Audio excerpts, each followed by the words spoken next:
En este video lo que vamos a hablar es sobre la actividad eléctrica cerebral. Específicamente vamos a describir todo lo que es referente al electroencefalograma y vamos a hablar al final de la clase un poco sobre los potenciales evocados. Bueno, un poco para entender de dónde viene el electroencefalograma, un poco la historia y entender cómo fue que se fue descubriendo como método para saber cómo está trabajando ese cerebro. Contarles que en 1876 fue Luis Galvani el que descubrió que las células producían electricidad y tiempo después estos otros dos investigadores fueron los que descubrieron que esta actividad podía en definitiva utilizarse como señalización entre neuronas. Pero no fue hasta 1928, no fue hasta 1928, como les decía, que Catton fue el primero en registrar la actividad cerebral en animales no humanos, ¿sí? Y luego recién en 1924 Hans Berger fue el primero en registrar la actividad cerebral, lo que él denominó, fue el primero en denominar esta actividad cerebral como electroencefalograma, esta forma de registrar. ¿Sí? Y no es muy distinto a lo que utilizamos hoy en día, simplemente antes se utilizaban papeles, unas máquinas más viejas, los polígrafos, pero en definitiva utilizando sistemas más digitales es lo mismo que utilizamos hoy a lo que descubrió Hans Berger. Bien, como conceptos generales, podemos hablar que hay distintos tipos de registro. El electrocorticograma, como pueden observar en la figura superior hacia la derecha, donde se colocan electrodos sobre la superficie de la corteza cerebral, por eso electrocorticograma. Cuando colocamos electrodos en la superficie del cuero cabelludo le llamamos o denominamos electroencefalograma. Hay quienes al electrocorticograma también le denominan electroencefalograma, ¿sí? Y después tenemos el electrograma, que es más general, que podría abarcar todos, y es cuando colocamos, por ejemplo, electrodos profundos en distintas áreas del cerebro, por ejemplo, situaciones de epilepsia o alguna otra situación patológica que necesite de dar pequeños estímulos en algún área en particular. Bien, entonces, para entender un poco lo que es el electroencefalograma, primero tenemos que entender qué es lo que estamos registrando. Entonces, el cerebro se comunica a través de señales eléctricas, son señales biológicas eléctricas, ¿sí? Entonces, lo que vamos a estar registrando es esa actividad eléctrica de miles y miles de neuronas corticales que están por debajo de los electrodos. Entonces ahora lo que vamos a empezar a tratar de entender cuáles son las bases neurobiológicas o neurofisiológicas de este fenómeno que podemos registrar. Entonces, recuerden cómo es que se comunican las neuronas, ¿verdad? De vuelta, se comunican a través de actividad eléctrica. Entonces, en el esquema superior, lo que tienen sería cómo está una neurona en reposo, en verdad, la diferencia de potencial de la membrana en reposo, con el exterior positivo y el interior negativo, ¿verdad? Cuando hay una actividad, ¿verdad? Un potencial de acción que llega a determinado sector de la neurona, ¿verdad? Lo que va a haber es un movimiento de cargas. Entonces, cuando llega el potencial de acción, se abren, ¿verdad? Hay una gran apertura de canales de sodio, voltaje dependientes, que como el sodio está más concentrado en el exterior que en el interior, el sodio, recuerden que entra. Esa gran entrada de sodio dentro de la célula es lo que va a despolarizar a esa fibra, ¿sí? Haciendo positivo el interior y negativo el exterior, por lo que si yo estuviera registrando con un electrodo desde el exterior, lo que voy a observar es una negatividad, ¿sí? Bien, entonces, recuerden que tendríamos en la situación del potencial de acción, que es lo que hablábamos recién, ¿verdad? Pero también recuerden que cuando ese potencial de acción, por ejemplo, llega a una terminal presináptica, en el caso de que haya que sea una sinapsis química, de tipo química, ¿verdad? Va a haber vesículas que al llegar el potencial de acción a la terminal presináptica hay una gran entrada de calcio dentro de la terminal que va a generar que se fusionen las vesículas sinápticas en la membrana, ¿verdad? De esa terminal y así liberando el neurotransmisor o transmisor a la hendidura sináptica. Luego ese neurotransmisor se va a unir a receptores en la membrana postsináptica y que de acuerdo al tipo de receptor va a haber apertura o cierre de canales de distintos tipos y esa apertura y cierre de canales va a generar una diferencia de voltaje, un cambio en el potencial de membrana, en este caso de la membrana postsináptica, generando lo que se denomina el potencial postsináptico, ya sea excitatorio o inhibitorio. De estos tipos de actividad biológica, actividad eléctrica biológica del cerebro, ahora tenemos que pensar cuál de ellas se va a estar registrando cuando hacemos un electroencefalograma. Entonces, como concepto general, si nosotros colocamos un electrodo sobre la superficie del cráneo, en realidad podemos registrar todo lo que esté por debajo y se pueda captar con el electrodo, se va a poder registrar indistintamente, ¿sí? Ya sea un potencial de acción o un potencial postsináptico excitatorio o inhibitorio. Lo que tenemos que tener en cuenta es qué es lo que va a predominar y por qué vamos a registrar más un potencial que otro. Entonces, ¿podemos registrar los potenciales de acción? De alguna forma sí, en algún porcentaje contribuyen, pero es muy poco, ¿verdad? Porque en general son asincrónicos y dado que su actividad biológica es tan rápida, es muy difícil que se sumen y poder registrarlos. Son es una actividad biológica de por sí pequeña, ¿verdad? Pero es muy, muy rápida y no logramos registrarla o muy poco por esa razón. A su vez también vamos a ver que esos potenciales de acción van a viajar en distintas direcciones, no están todos los axones en la misma dirección, por lo cual también es todavía aún más difícil lograr que se sumen como para registrarlos. Y luego tenemos los potenciales postsinápticos locales, ya sean excitatorios o inhibitorios, que si bien su amplitud es pequeña, en realidad su tiempo de acción es más largo, ¿verdad? Y eso permite registrarlos y que se sumen mucho más fácilmente que los potenciales de acción. Entonces, cuando nosotros hablamos de un electroencefalograma, en realidad es un potencial que se llama un potencial de campo, que es donde se suman una gran cantidad de actividad biológica eléctrica de distintas neuronas. Bien, entonces, otra de las preguntas que tenemos es la actividad de qué neuronas vamos a estar registrando en el electroencefalograma. Entonces vamos a estar registrando con el electroencefalograma principalmente las neuronas piramidales de la corteza, ¿sí? Que están orientadas en forma perpendicular al cráneo. En particular, dentro de la corteza, recuerden que hay 6 capas, ¿verdad? Van a ser principalmente las neuronas piramidales de la capa 3 y de la capa 5.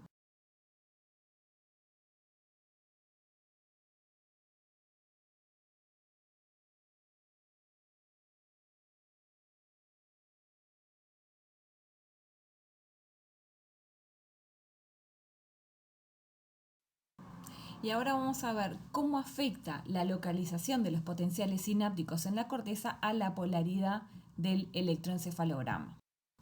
Entonces acá les hice un esquema, ¿sí? 2 esquemas en realidad, uno en la izquierda y otro en la derecha, ¿verdad? Donde el potencial postsináptico, o sea, la aferencia, ¿verdad? La aferencia, según llegue a zonas distales del soma o zonas proximales, va a generar un efecto o el contrario en el potencial del electroencefalograma. En los esquemas superiores, fíjense que les esquematicé lo que sería el registro, ¿verdad? Si la deflexión es hacia abajo, en este caso va a ser negativa, y si es hacia arriba, la deflexión va a ser positiva. Entonces, como recuerdan, si llega una aferencia, ¿verdad? En este caso a la fibra, ¿verdad? Ven que está llegando a la zona más distal con respecto al soma, ¿verdad? Que si esto genera un potencial postsináptico excitatorio y se abren canales, ¿verdad? Si este es excitatorio va a haber una entrada masiva, una entrada de iones positivos, lo que va a dejar una nube de negatividad en el exterior. Y nosotros lo que vamos a estar registrando es esa actividad negativa, ¿sí? Entonces, en este caso, el electroencefalograma lo que va a tener es una deflexión negativa. Por el contrario, si nos vamos al esquema del sector derecho de la diapositiva, pueden ver que la situación contraria va a generar una deflexión positiva. ¿Y cuál sería la situación contraria? Si tenemos una aferencia proximal al soma, en este caso va a ser distal al electrodo de la superficie del cráneo, ¿sí? Va a generar esto mismo que veíamos, ¿sí? Si hay un potencial sináptico excitatorio donde va a haber una entrada en definitiva de iones positivos dejando una nube de negativa en el exterior, ¿verdad? Esa carga positiva dentro de esa fibra va a viajar hacia sectores más distales de esa fibra y van a salir esas cargas por canales de iones hacia el exterior, dejando una nube de positividad en el exterior de ese sector más distal al soma, ¿sí? Que es en definitiva es ese potencial el que vamos a estar registrando y que nos va a generar una deflexión positiva. En este caso, esta es un esquema de un libro donde pueden ver lo mismo que les comentaba recién. Este recuadro está sacado del Candel, del capítulo, si no me equivoco, del 46, ¿sí? Donde puede ver de vuelta en el sector izquierdo, ¿sí? Pueden ver lo que sería el registro de vuelta del electroencefalograma. En este caso, el electrodo están dispuestos de forma tal que una deflexión hacia abajo va a ser una deflexión positiva, ¿verdad? Y hacia arriba una negatividad. Entonces, si las aferencias llegan a los sectores más proximales del soma, ¿sí? Vamos a generar de vuelta una positividad en el electroencefalograma, ¿verdad? Por esas cargas que van a estar viajando por el interior del axón y van a salir en los sectores más distales del soma, es decir, más cerca de la superficie del cráneo donde está colocado el electrodo. Por el contrario, en el sector derecho, de vuelta vemos las aferencias distales al soma, ¿verdad? Con esos potenciales postsinápticos excitatorios que generan una entrada de iones positivos y que dejan esa nube de negatividad en el exterior de esas fibras y que es en definitiva lo que vamos a estar registrando en el electroencefalograma, que en este caso de vuelta les comento que está puesto al revés a el esquema que yo les había mencionado en la diapositiva anterior, donde en este caso la deflexión hacia arriba es una negatividad. Ahora vamos a ver algunas características de la amplitud de la señal. En el sector inferior, más hacia la derecha, tienen dos esquemas donde se registran distintas neuronas. Ven que dice 1, 2, 3, 4, 5, 6, ¿sí? Más en el panel de la izquierda, ¿sí?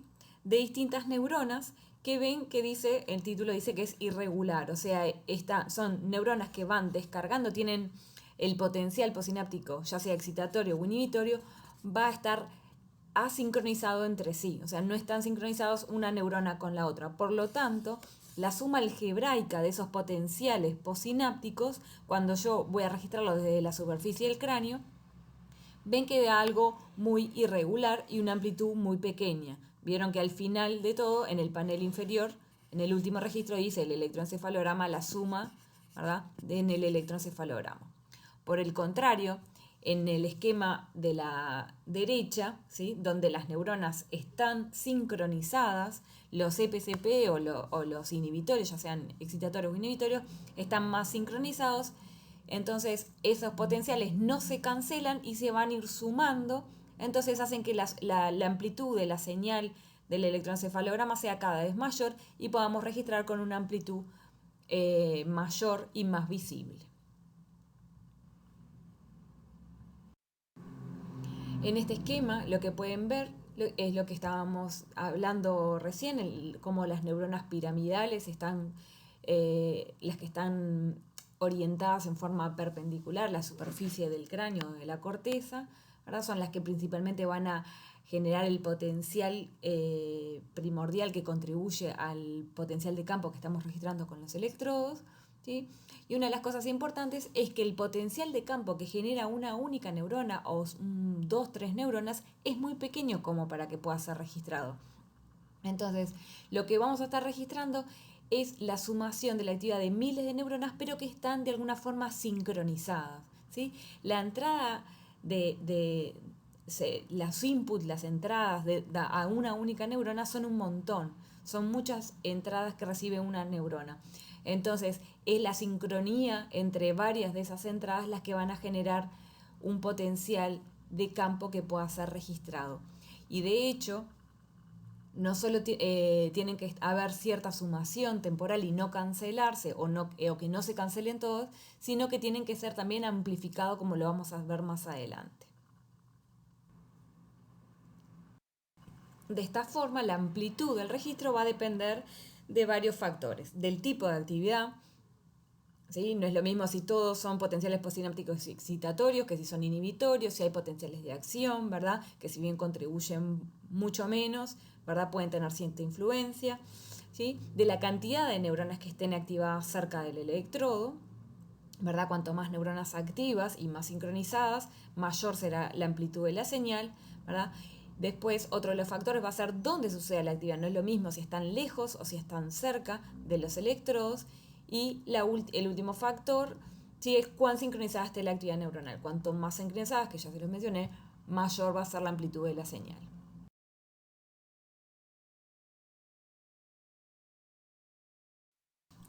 ¿Y qué es lo que se está registrando en el electroencefalograma? Cuando hablamos de potencial, de voltaje, ¿verdad? Lo que estamos hablando es que lo que está registrando el electroencefalograma es la diferencia de voltaje entre dos puntos. En este caso va a ser entre dos electrodos y ahora después hablaremos más en detalle cuáles serían los electrodos. Entonces, si quisiéramos definir el voltaje, una de las formas que se define es como el trabajo por unidad de carga ejercida por un campo eléctrico sobre una partícula cargada para moverla entre un punto y otro. Si hay una diferencia de potencial entre dos puntos y estos están unidos de alguna forma por un conductor, o sea, alguna sustancia o algún material que conduzca eléctricamente, va a haber un flujo de iones desde el sitio donde hay más iones, más potencial, a donde hay menos, ¿sí? Y esto es lo que se conoce como corriente eléctrica. Algo tal vez obvio, pero es importante destacarlo, que en definitiva, ¿qué es lo que vamos a estar registrando? Las unidades va a ser voltaje en función del tiempo, o sea, las ordenadas va a ser el voltaje, en general en microvolts, ¿sí? Podría llegar a ser en milivolt, depende del tipo de registro, y en tiempo pueden ser segundos o milisegundos. Entonces, cuando hablamos que registramos voltaje en función del tiempo y que voltaje era la diferencia de potencial entre dos electrodos, vamos a ver qué dos electrodos vamos a estar utilizando. Entonces, en el caso de que nosotros utilicemos un electrodo sobre la superficie del cráneo y otro electrodo que sea distante de referencia, que sería una referencia tipo 0, decimos que el registro es de tipo monopolar, que sería la situación del esquema inferior a la izquierda, ¿sí? Un electrodo activo y un electrodo de referencia que lo tomamos como 0. En el caso que los dos electrodos, o sea, la diferencia de voltaje entre los dos puntos que estamos registrando, sean los dos activos, como en el caso del esquema en la derecha, ¿sí?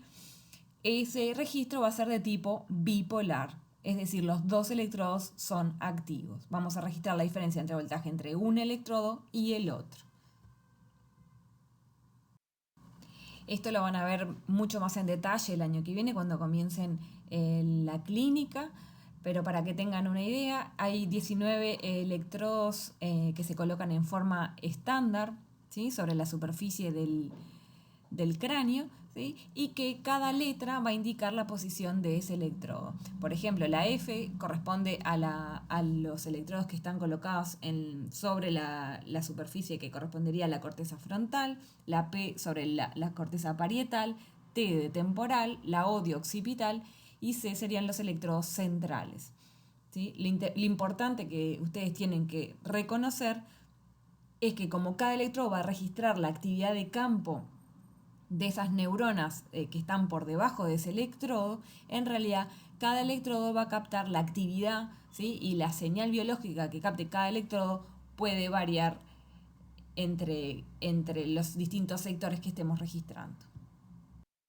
Algo ya los mencioné del rango de valores en los cuales se registra el electroencefalograma, ¿verdad? La amplitud puede ir entre 0 y 200 microvolts o 0,2 milivolts, ¿sí? Las frecuencias entre 0 y 100 Hz, ¿sí? Recuerden la frecuencia que son las ondas por segundo. si bien uno podría llegar a registrar otro tipo de frecuencias, ¿verdad? Con el electroencefalograma es difícil, ya que el cráneo termina siendo un filtro para las frecuencias eh, de mayor frecuencia. Y otra cosa importante que tienen que tener en cuenta, que en realidad lo van a ver más en detalle en la clase de sueño, es que la actividad, ¿sí? La amplitud, tanto la amplitud como las frecuencias, va a variar a lo largo del ciclo sueño-vigilia, ¿verdad? Y en las distintas etapas de sueño y en los distintos tipos de vigilia. Van a encontrar distintas frecuencias, distinta amplitud. En definitiva, el electroencefalograma nos va a permitir hacer el diagnóstico de en qué estado comportamental está esa persona. Dentro de esa amplitud, de ese rango que estábamos hablando, hay que tener en cuenta que la señal que vamos a registrar tiene cierta atenuación, o sea, va a estar también de alguna forma filtrada tanto en la frecuencia como en la amplitud debido a distintos componentes. En principio, el propio cerebro va a ser de filtro, ¿verdad? Con las zonas más distales al electrodo de registro, ¿verdad? Si las registramos, van a estar interceptadas de alguna forma por las zonas más proximales a ese electrodo de registro, el líquido cefalorraquídeo también, las meninges, el cráneo y la piel, todas las, digamos, los materiales, los tejidos que estén entre la señal, ¿sí? La actividad biológica y el electrodo de registro, de alguna forma van a atenuar. ¿Sí? Sobre todo en la amplitud, pero también en la frecuencia. Por ejemplo, el cráneo a veces se habla de que es un filtro pasa bajo, o sea, permite pasar las bajas frecuencias, pero no las altas frecuencias. Por ejemplo, si nosotros registramos la actividad cortical directamente sobre la corteza del cerebro y no sobre el cráneo, ¿sí? En realidad vamos a poder registrar frecuencias mucho más altas que si lo hacemos sobre el cráneo. Y ahora lo que vamos a hacer es dedicarnos un poco a entender cuáles son las frecuencias características que se registran en el electroencefalograma. Entonces acá tenemos, ¿verdad?, lo que serían las distintas frecuencias, las más clásicas, vamos a decir, ¿sí? Recuerden que las frecuencias son la cantidad de ondas en un segundo, ¿sí? La unidad de las frecuencias en hertz. Entonces, por ejemplo, en este esquema ven en el panel superior la frecuencia beta, luego la frecuencia alfa, luego la frecuencia tita o teta, ¿sí? Y la frecuencia delta.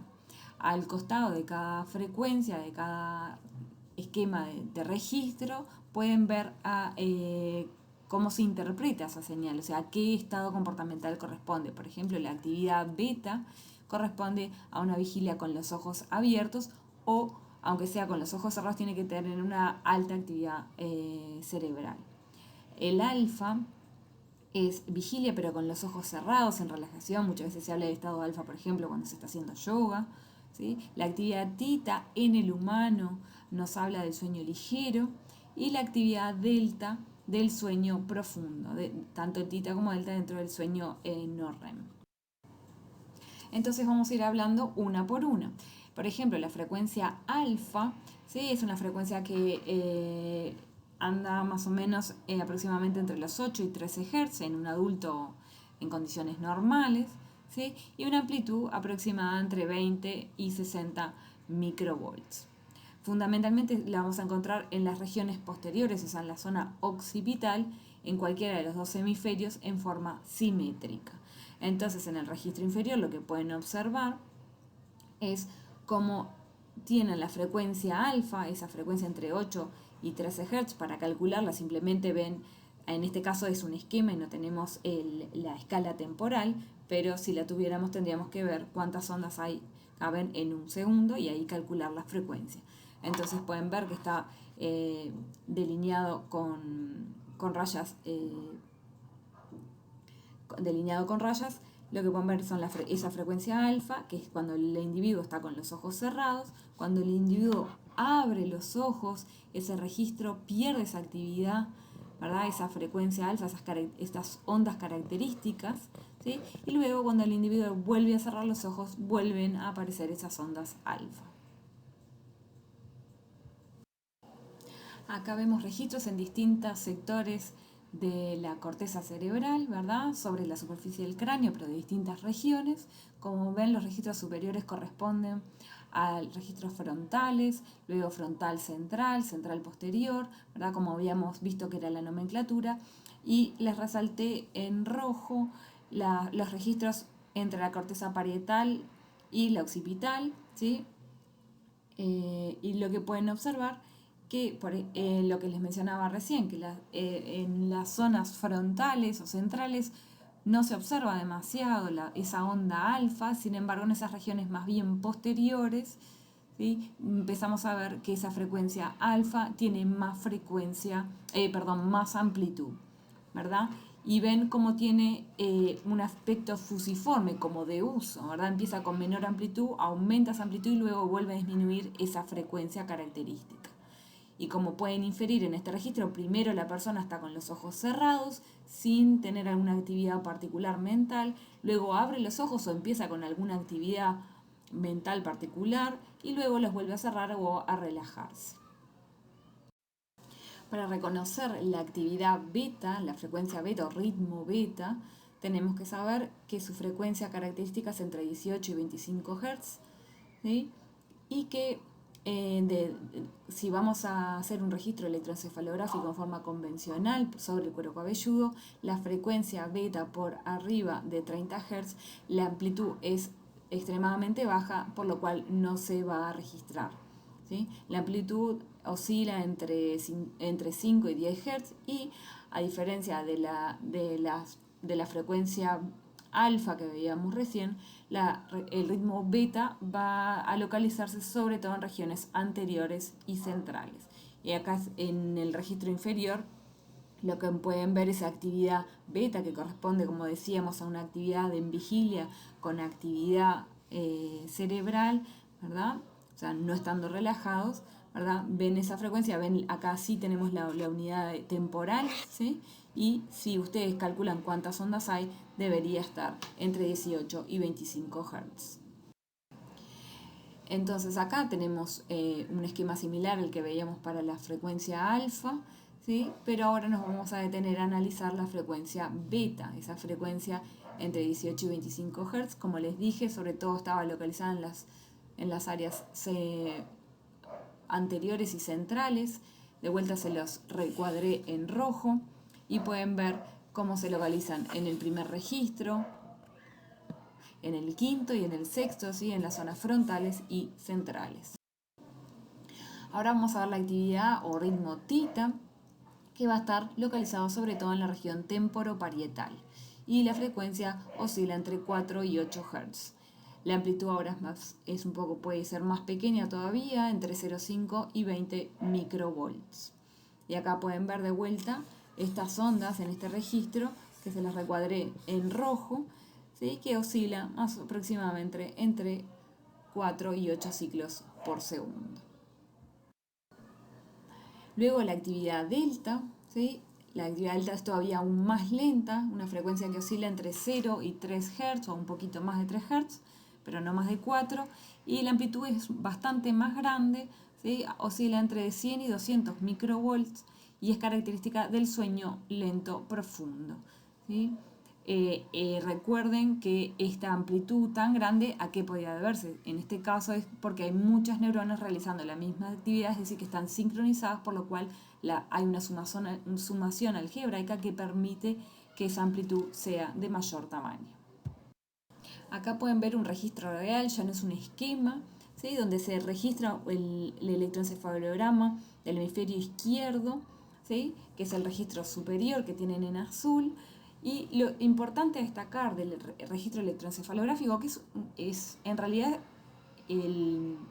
su actividad, su amplitud se debe a una complejidad, a la suma de muchas frecuencias, ¿sí? Entonces, nosotros si quisiéramos analizar en detalle, ¿sí? La amplitud y la frecuencia de las distintas ondas, lo que tenemos que hacer es procesar esa señal biológica que tenemos del electroencefalograma y filtrar, por ejemplo, solo para ver la frecuencia alfa, como tienen el registro en rojo, o en violeta la frecuencia beta, la frecuencia tita abajo y delta, ¿sí? Entonces, podemos hacer como se llama una transformada de Fourier, ¿sí? Una transformación de Fourier que permite descomponer esa onda compleja en sus componentes más básicos, ¿sí? En sus distintas frecuencias. Bueno, en esta tablita simplemente les dejo descrito lo que ya fuimos hablando, ¿verdad? A qué característica de comportamiento de la persona corresponde cada una de las frecuencias. Simplemente es una tabla resumido esto que les mencionaba. Bien, entonces vamos a ver, como resumiendo un poco, cuáles son las aplicaciones, o sea, qué utilidad tiene el registro del electroencefalograma. Entonces, a nivel clínico, podemos llegar a detectar cualquier signo de epilepsia o sospecha de epilepsia. En cuanto a lo que es el registro del electroencefalograma en bebés, nos habla el electroencefalograma, va a ir evolucionando, va a ir cambiando de acuerdo a la edad del bebé, a las semanas, mismo si son prematuros, va a ir cambiando cada 2 semanas, se pueden ver cambios significativos entre un bebé más grande y uno más chico, y nos habla del desarrollo, ¿sí? También en los niños. Y bueno, cualquier estudio en adultos de sueño y sus distintas patologías, para el diagnóstico de la muerte cerebral. También se utiliza en algunos casos para monitorizar a pacientes que se les está realizando alguna cirugía. Es importante destacar que, a diferencia de las técnicas imagenológicas, el electroencefalograma nos da una alta resolución temporal. Podemos estudiar de a milisegundos o de segundos, ¿verdad?, qué está pasando con ese individuo. Es algo que con las técnicas imagenológicas es difícil de lograr. Una cosa importante es que si nosotros promediamos muchísimas veces el electroencefalograma, que es lo que vamos a ver a continuación, ¿verdad? Si lo promediamos en general se promedia unas 100 veces, podemos llegar a observar lo que se denominan los potenciales evocados o potenciales relacionados a algún tipo de evento, que es lo que vamos a ver a continuación.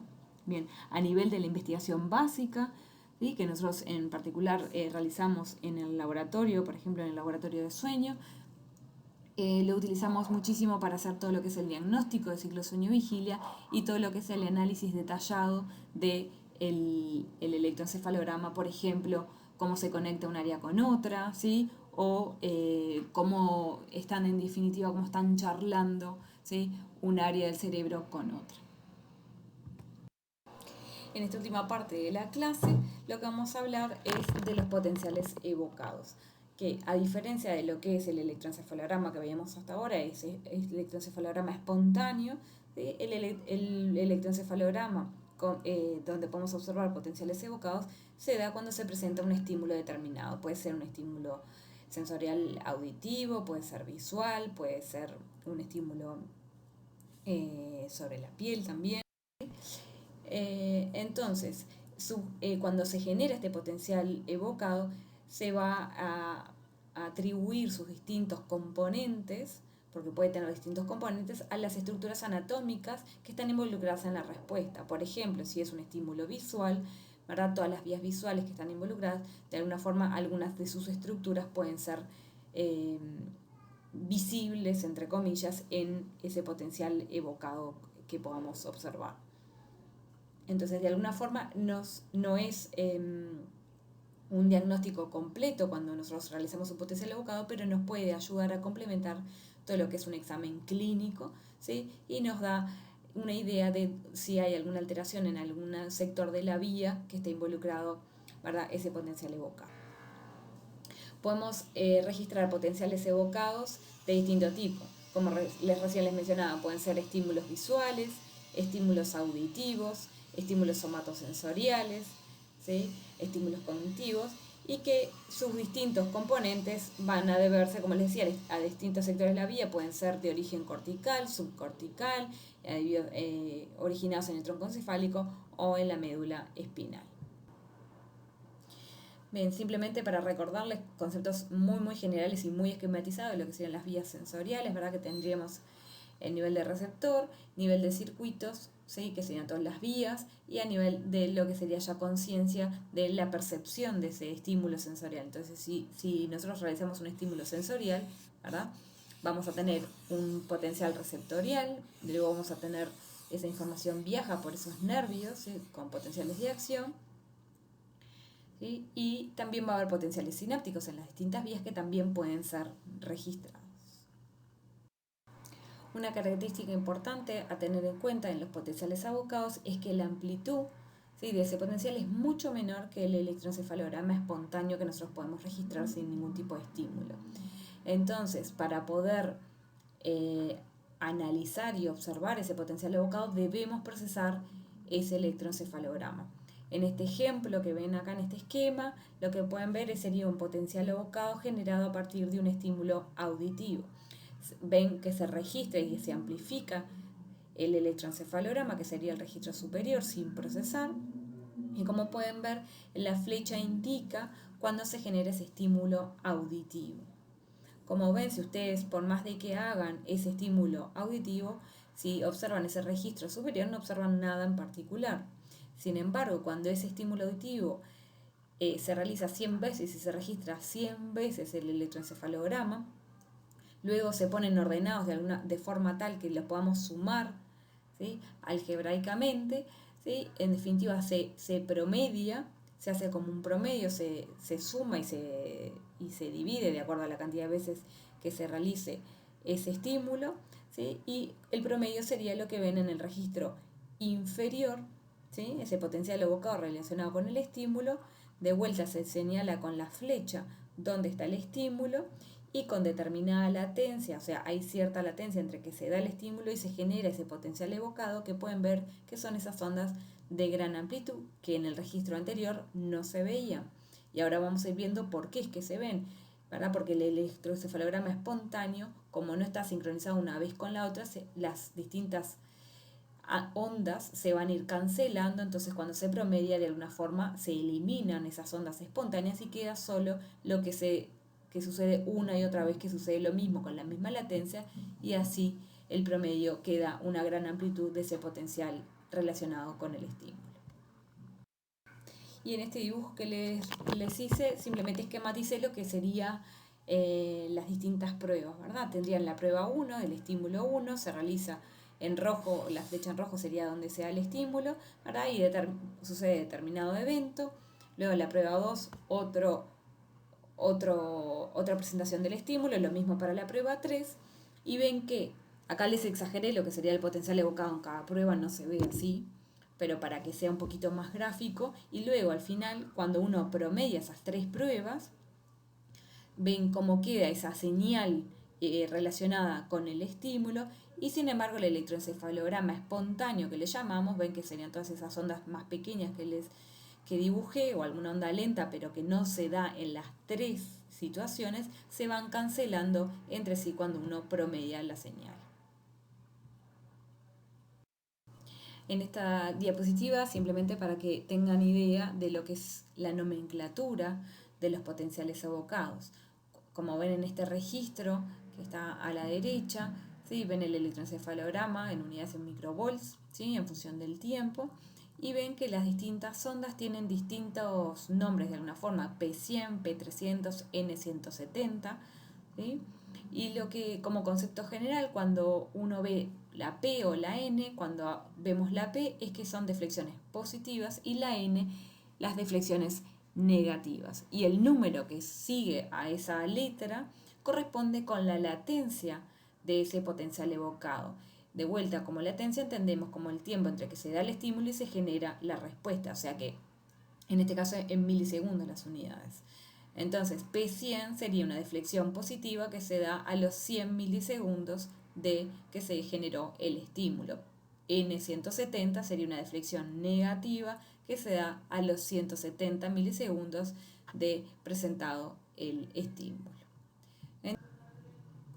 Ahora vamos a ver los potenciales evocados según el tipo de estímulo. Vamos a comenzar con los estímulos, los potenciales evocados auditivos, ¿sí? Y como concepto general, saber que una estimulación acústica, la que se realiza habitualmente en la clínica, genera entre 25 y 30 ondas que se van a clasificar de acuerdo a su latencia en una respuesta media, una respuesta corta, una respuesta media y una respuesta tardía. Lo que van a ver acá en este esquema serían los potenciales evocados frente a un estímulo auditivo, como les decía, y sus distintas deflexiones de acuerdo a las vías ¿verdad? De acuerdo al lugar donde se genera ese potencial evocado, siempre registrado, ¿verdad? Desde la superficie del cráneo. Entonces, lo que pueden ver serían estas respuestas eh, más cortas, ¿sí? Que se corresponderían con las respuestas, los potenciales evocados que sean en el tronco encefálico, o sea, en los primeros sectores de la vía, ¿sí? Pueden ver esas deflexiones, la 1, 2, 3, 4 y 5. Luego tendrían esas respuestas medias que se corresponderían con las cortezas auditivas, ¿sí? Que tienen NO, PO, NA, PA y NB. Todos esos potenciales evocados corresponden a esa respuesta media. Y la respuesta tardía serían lo que correspondería con las cortezas frontales y áreas asociativas, ¿verdad? Que en este caso sean los que están en el último sector de la gráfica, que serían P1, N1, P2 y N2.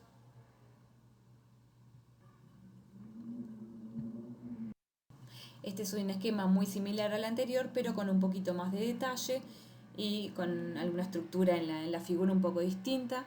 Simplemente ven cómo están los distintos potenciales abocados, ¿verdad? Las distintas ondas, de acuerdo al sector, ¿verdad? De la vía auditiva que está siendo activada.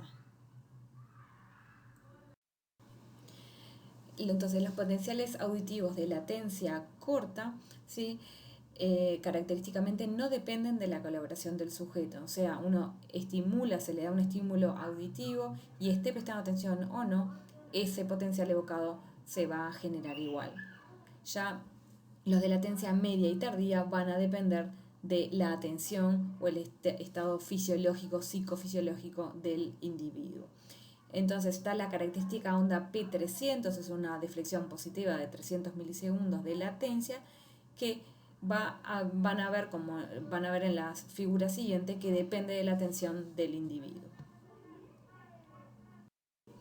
Entonces, en esta figura, como les mencionaba, lo que ven es en el panel de la izquierda sería el individuo frente los potenciales evocados de un individuo frente a un estímulo auditivo donde el individuo se le pide que ignore el estímulo. Y en el panel de la derecha ven este mismo estímulo, pero se le pide al individuo que atienda el estímulo.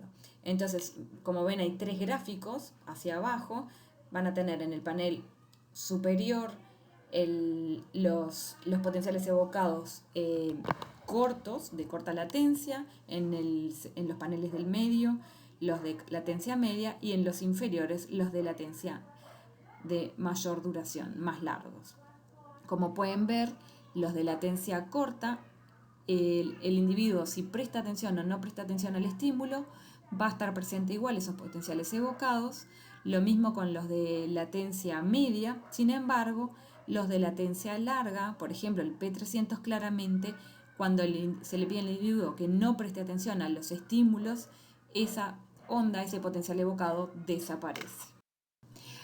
Entonces, ¿para qué nos sirven, verdad? ¿Qué aplicación clínica puede tener estas distintas latencias, estos distintos potenciales evocados a lo largo de la vía?